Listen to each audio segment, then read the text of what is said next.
İlham Əliyev bugün bir sərəncam verdi və Əhməd Əhmədzadəni Azərbaycanda dövlət qulluğunda uzun müddətli səmərəli fəaliyyətinə görə şərəf ordeni ilə təltif etdi.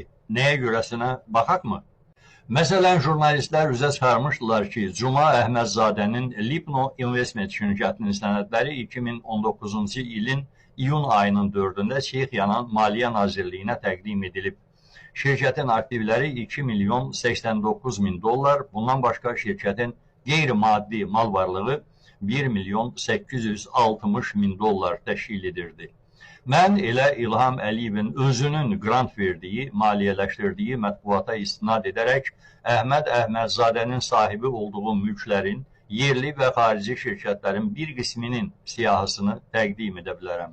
Təkrar edirəm, bir qisminin. O cümlədən villalar və mənzillər. Qax rayonu İlisu kəndində dəbdəbəli villa. Zaqatalada 1 hektarlıq sahədə 5 milyon manatlıq villa. Londonda 69-70 Prince Gate Knightsbridge CVT 72PA ünvanında 6-cı, 7-ci və 8-ci mərtəbələrdən ibarət malikanə. Kiberdə dəbdəbəli malikanə. Bakıda Yasamal Zahid Xəlilov küçəsi ev 68, mənzil 88. Bakı Binəqədi rayonu Süleyman Sani Axundov küçəsi ev 1/2 ünvanda mənzil. Qax rayonu Qax şəhəri Mirzəfətəli Axundov küçəsi ev 15 ünvanında mənzil. Zaqatala Car küçəsi ev 3A ünvanda mənzil.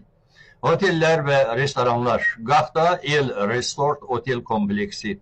Qax İlisu kəndində Yurt Hotel istirahət kompleksi, İlisu kəndində Yaşıl Park Otel kompleksi, Səngərqala Otel kompleksi, Uludağ Oteli, Qax rayonu Eden Park Oteli, Qax baş kəndində 54.700 kvadrat metrlik 5,5 hektar yəni ərazisi olan Residence ailəvi istirahət mərkəzi, Bakı Koroğlu Rəhimov küçəsindəki Nurbahar restoranı, Bakıda Zakura Yapon mətbəxi restoranı, yerli şirkətləri və obyektləri, Qax Fındıq Zavodu, Qax rayon taxıl məhsulları kombinatı, Qax rayon avtovağzalı, Ulu Yurt şirkətlər qrupu, Advisors.co şirkəti, Proyekt MMC şirkəti, Çağdaş MMC şirkəti, Elit R1 MMC şirkəti, Muğal məhdud məsuliyyətli cəmiyyəti, Corasuni məhdud məsuliyyətli cəmiyyəti, İlisu Uludağ Turizm və İstirahət kompleksi, xaricdə olan şirkətləri,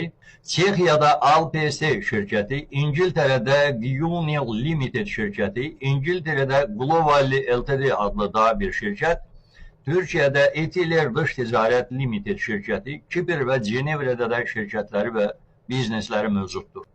Əhməd Əhmədzadə 2006-cı ildən 2021-ci ilə qədər Azərbaycan Respublikası Meliorasiya və Su Təsərrüfatı Açıq Səhmdar Cəmiyyətinin sədri vəzifəsində çalışıb. 2006-cı ilə qədər də bir sıra müftəxur vəzifələrdə olub. 2021-ci ildə aprelin 2-də Prezident İlham Əliyevin sərəncamı ilə Meliorasiya və Su Təsərrüfatı Açıq Səhmdar Cəmiyyətinin sədri vəzifəsindən azad edilib. 76 yaşında istifaya göndərilən bu məmur uzun illərdir ölkənin su təsərrüfatına rəhbərlik edirdi. Belə ki, 1993-2004-cü illərdə Nazirlər Kabineti yanında Meliorasiya və Su Təsərrüfatı Komitəsinin sədri, 2004-2006-cı illərdə Kənd Təsərrüfatı Nazirinin birinci müavini, Nazirliyin yanında Meliorasiya və Su Təsərrüfatı Agentliyinin baş direktoru, 2006-2021-ci illərdə Azərbaycan Meliorasiya və Su Təsərrüfatı Açıq Səhmdar Cəmiyyətinin sədri olmuşdu. Əhməd Əhmədzadənin rəhbərlik etdiyi dövrdə Açıq Səhmdar Cəmiyyətinin fəaliyyəti mediada daim sərt tənqid mənbəyi olub. Dövlət vəsaitlərinin müxtəlif yollarla mənimsənilməsi, su təsərrüfatının düzgün qurulmaması, arteziyanların iri məbləğlər qarşılığında satılması, su hövzələrinin oliqarxların sərəncamına verilməsi və s. ittihamlar bu qəbildəndir. Mən Əhmədzadənin vəzifədə işlədiyi dövrlərdə cinayətlərinin hamısını sayıb buraya doldurmaq istəmirəm. İttiham aktı falan tərtib etmirəm.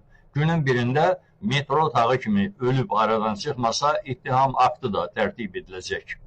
Əhməd Əhmədzadə Mərkəzi Bankın keçmiş sədri Elman Rüstəmovla qudadır. Başbankerin, keçmiş başbankerin qızı Günil Rüstəmova Əhməd Əhmədzadənin oğlu Cuma Əhmədzadə ilə ailə qurub. Mətbuatda yayılmış məlumatlara görə Əhmədzadələr və Rüstəmovlar ailəsinin ölkədə və xaricdə milyardlıq sərvətləri var.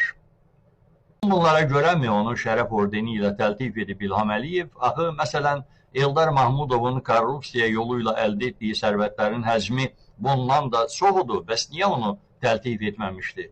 Belə çıxırmı ki, Əhmədzadə İlham Əliyevin ailə kassasına xor baxmayıb, korrupsiyanın təşkil və idarə edilməsində qüsursuz xidmətlərinə görə də şərəf ordeninə layiq görülüb. Və bu, bilavasitə onun sübutudur ki, İlham Əliyev Azərbaycan korrupsiyasının icra hakimiyyətinin başçısıdır.